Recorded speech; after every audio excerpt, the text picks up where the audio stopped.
Glória a Deus, glória a Deus. Vamos voltar para o tema.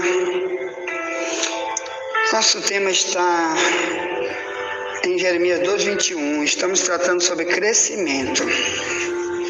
Então, nessa época e nesse texto, como já dissemos, a minha tradução de Ferreira de Almeida, a revista corrigida, que está mais perto do original, Deus chama Israel de planta degenerada. Ou melhor, em vez de ser regeneração, ele degenerou. Quer dizer, regeneração é como, por exemplo, você tem uma árvore que está toda velha, ruim, não está pegando água, está cheia de cupim, não está dando fruto. Aí você vai lá, ajeita ela todinha, bota remédio no cupim, começa a botar esterco, e resultado, ela vai ser uma bênção, né? E o nome disso é regeneração. Que é a mesma coisa que Paulo fala aqui quando escreve a Tito, né?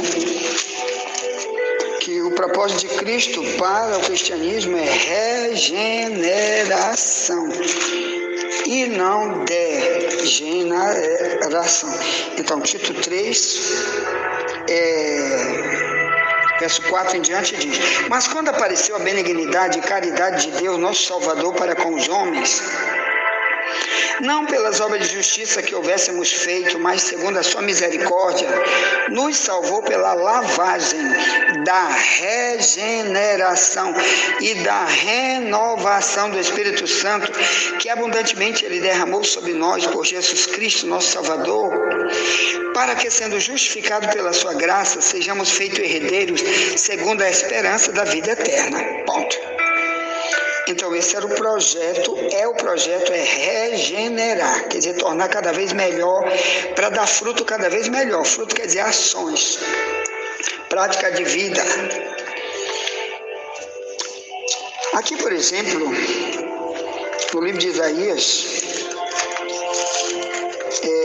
Israel também era comparado com uma árvore que não prestava para nada. Foi plantada de maneira excelente, só coisa boa, semente boa, mas depois se tornou algo que não prestava. Aqui ele é comparado com uma plantação de uva, um pé de uva que não prestou para nada.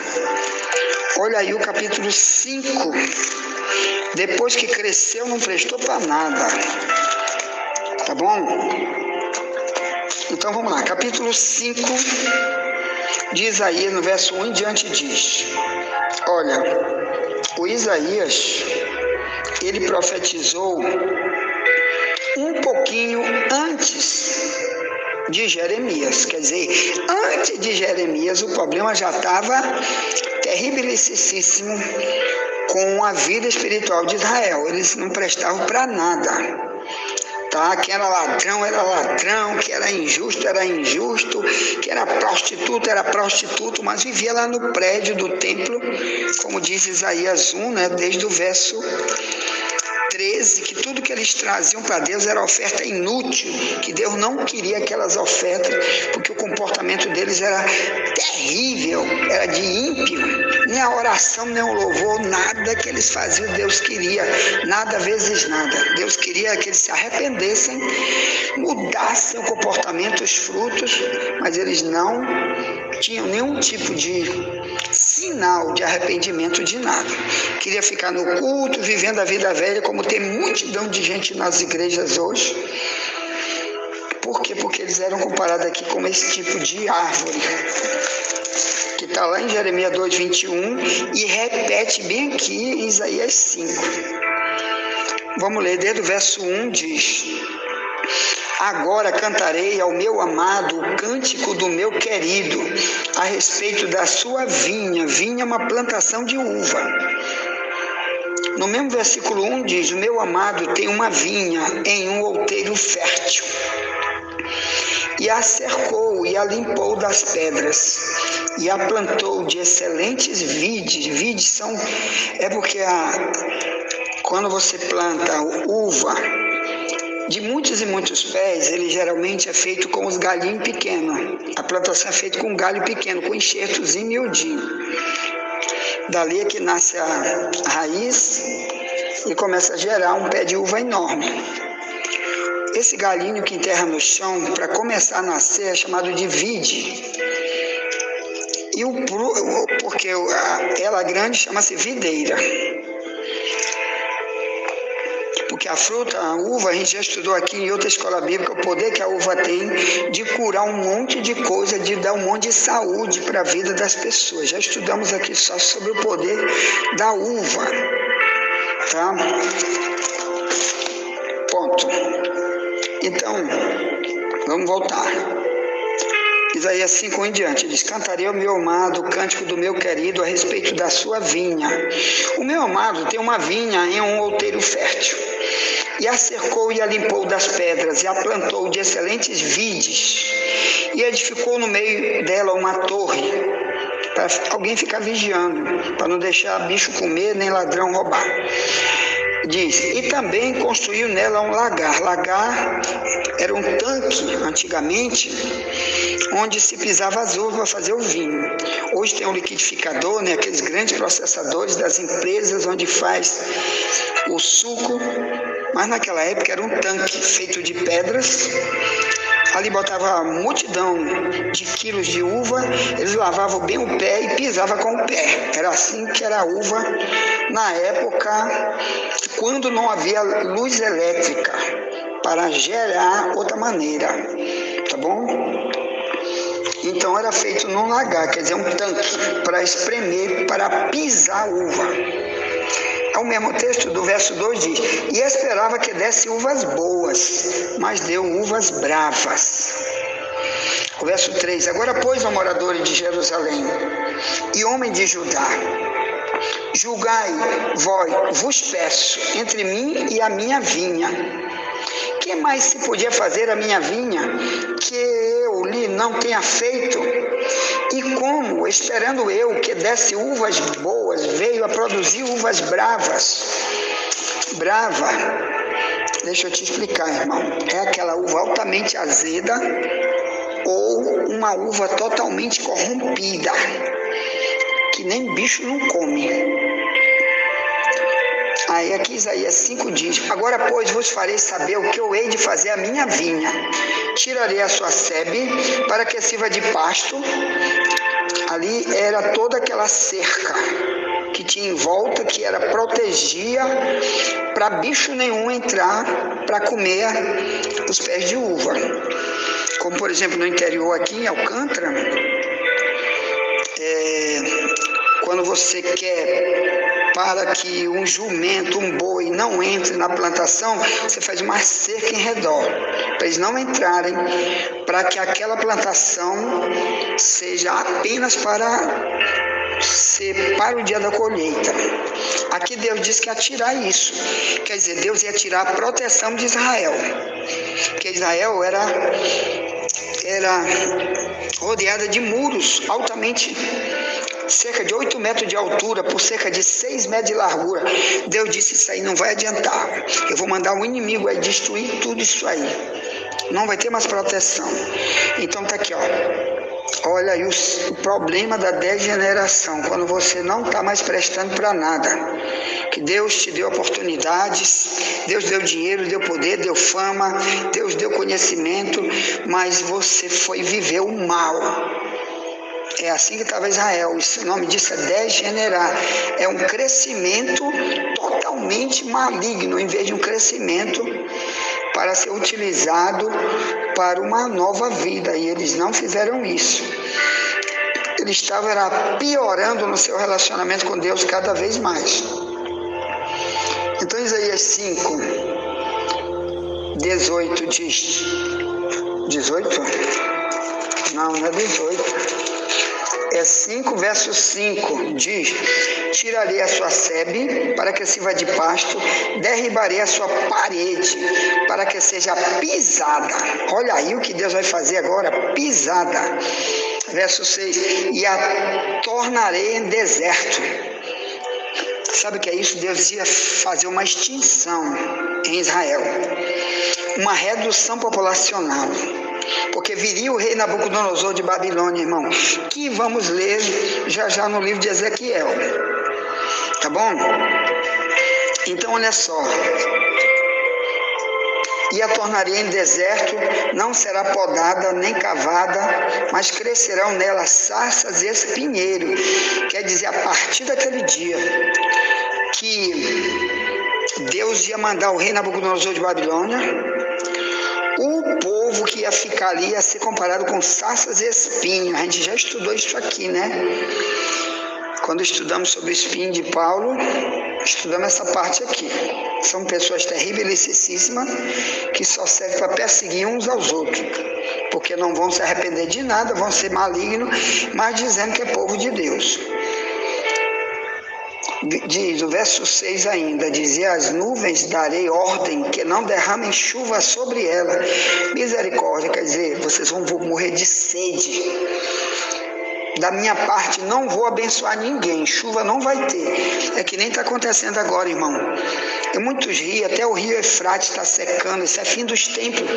Uma grande seca, uma grande falta d'água, porque é fim dos tempos. No Amazonas, muitos afluentes do rio Amazonas estão secando total, irmão. Bota aí no YouTube, o rio Eufrates está secando, que era um dos grandes rios do planeta.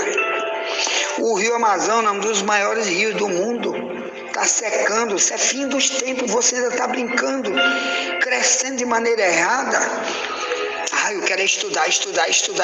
E a Bíblia, tu está estudando, para conhecer a verdade e te libertar pela verdade? Muitos não fazem isso.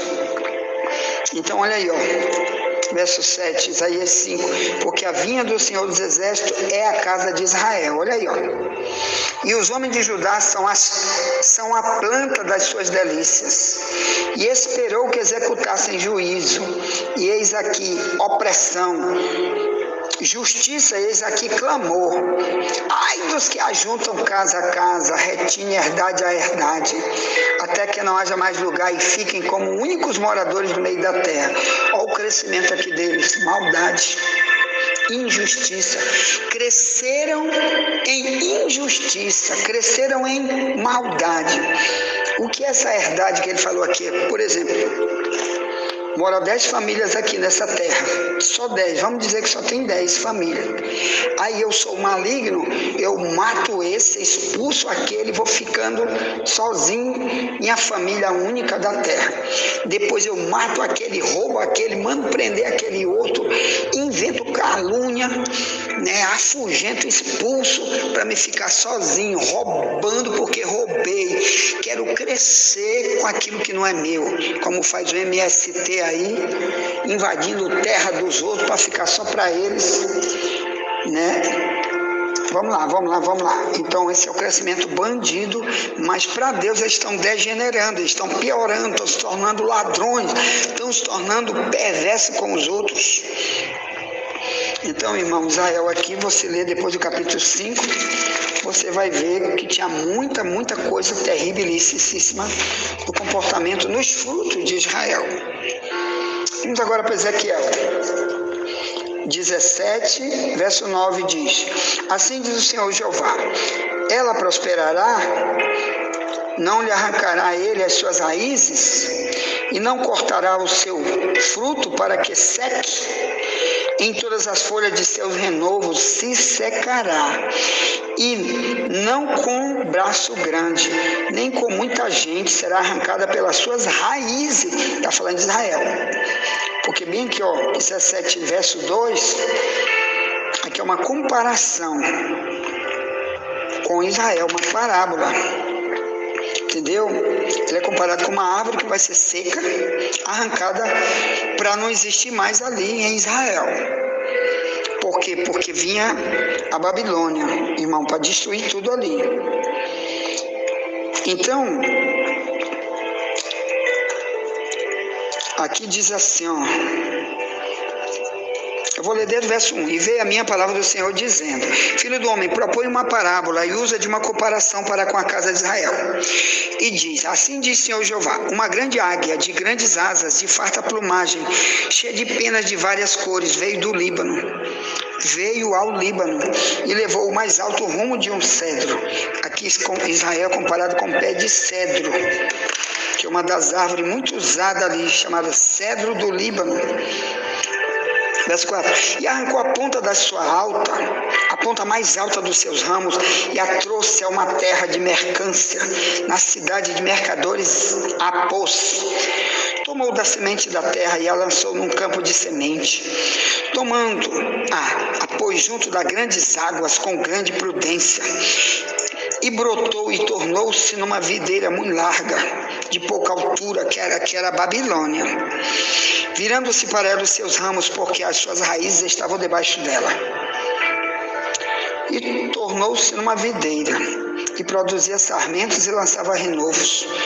Houve mais uma grande águia de grandes asas e cheia de penas, e eis que essa videira lançou para ela as suas raízes, e estendeu para ela os seus ramos desde as auréolas do seu plantio, para que a regasse. Agora aqui é Israel, fazendo um pacto com Babilônia, porque, deixa eu te explicar. Na época de Jeremias, que veio um pouco antes de Ezequiel, profetizando os dois para o mesmo povo que era Israel,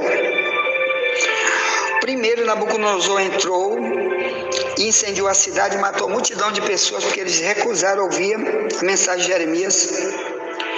Depois ele veio de novo, o Nabucodonosor de Babilônia, com um exército gigante, fez de novo a mesma coisa, e depois fez a terceira vez a mesma coisa. Mas antes que ele viesse a segunda vez, o rei de Jerusalém fez um pacto. Rapaz, é o seguinte, nós vamos ficar tributário, vamos pagar tributo, mas não mata mais ninguém, não leva mais ninguém escravo. Mas eles já tinham matado multidões, e já tinham levado multidão de gente para a escravidão. É isso que é as raízes aqui da águia, que era Israel. Aí diz assim, aí entra o 9, assim diz o Senhor Jeová, ela prosperará, quer dizer, com essa aliança, ele diz, não vai prosperar. O verso 12 diz agora a casa rebelde, quer dizer Israel, porque Ezequiel 2, 1 em diante, ele é chamado de casa rebelde, Israel. O verso 12, Ezequiel 17, diz a casa rebelde, não sabeis o que significa essas coisas? Diz, eis que veio o rei da Babilônia a Jerusalém, e tomou o seu rei, os seus príncipes, e os levou consigo para a Babilônia, e tomou um da semente real, e fez pacto com ele, e o trouxe sob juramento, e tomou os poderosos da terra, para que o reino ficasse humilhado e não se levantasse, para que guardando minha aliança pudesse subsistir. A minha não, a deles lá. Verso 15, mas rebelou-se contra ele, enviando seus mensageiros do Egito. Aí aqui o Deus está falando de que ia destruir Israel, porque eles continuavam cada vez pior. O verso 20 diz, e estenderei sobre eles a minha rede contra Israel, e ficará preso no meu laço, e os levarei à Babilônia, e ali entrarei em juízo com ele pela rebeldia com que se rebelou contra mim, que tudo é Israel, e todos os seus fugitivos com todas as suas tropas cairão à espada, os que restarem serão espalhados em todas as direções. Irmãos, isso aqui é a pessoa que cresce errado. Um dia Deus vai chamar ele para um julgamento de morte. Está aqui, ó, e sabereis que eu sou o Senhor. O verso 2, assim diz o Senhor Jeová, também eu tomarei o topo do cedro e o plantarei, do principal dos seus renovos, cortarei o mais tenro e o plantarei sobre monte alto e sublime. No monte alto de Israel plantarei, e produzirá ramos e dará fruto, e se fará um cedro excelente, e habitarão debaixo de todas as aves de todas as sortes de asas, e à sombra de seus ramos habitarão. Assim saberão todas as árvores do campo que eu, o Senhor, abati a árvore alta, elevei a árvore baixa, sequei a árvore verde e fiz reverdecer a árvore seca. Eu, o Senhor, o disse e farei, porque Deus, depois de 70 anos, os remanescentes que estavam em Babilônia, Deus trouxe de volta para Jerusalém, para continuar a semente frutificando em Israel. Essa aqui era a promessa. E tem, meus amados, para que crescimento assim? eu tenho, como Israel, cresci porque tenho um exército gigante, era muito poderoso o meu exército, era um povo muito rico, mas tudo foi saqueado pelo inimigo, porque o crescimento espiritual eles não tinham, ou melhor, relacionamento com Deus estava piorando cada vez mais, e foi destruído. Irmão, não vamos querer isso para nós, não vamos perder tudo que Deus já nos deu, vamos a crescer no relacionamento, na comunhão, na obediência, na santidade, que é melhor para nós. Quem vai ganhar somos nós, tá bom? Nunca queira copiar Israel, da época de Jeremias, da época de Ezequiel e de muitas outras épocas que eles fizeram o mesmo, ou melhor, ficaram cada vez piorando e queria a bênção de Deus. Pelo contrário, Deus estava sendo, era inimigo. Como diz Tiago 4,4, o amigo do mundo é inimigo de Deus. Então vamos se reconciliar, vamos procurar crescer em amor para com Deus, para com a obra de Deus, para com nossa libertação, para com amor, para com o conhecimento da verdade. Esse é o crescimento que Deus espera de nós. Ponto. Tá. Envia essa mensagem para alguém, já voltaremos, nunca te esquece. Somente a verdade nos libertará.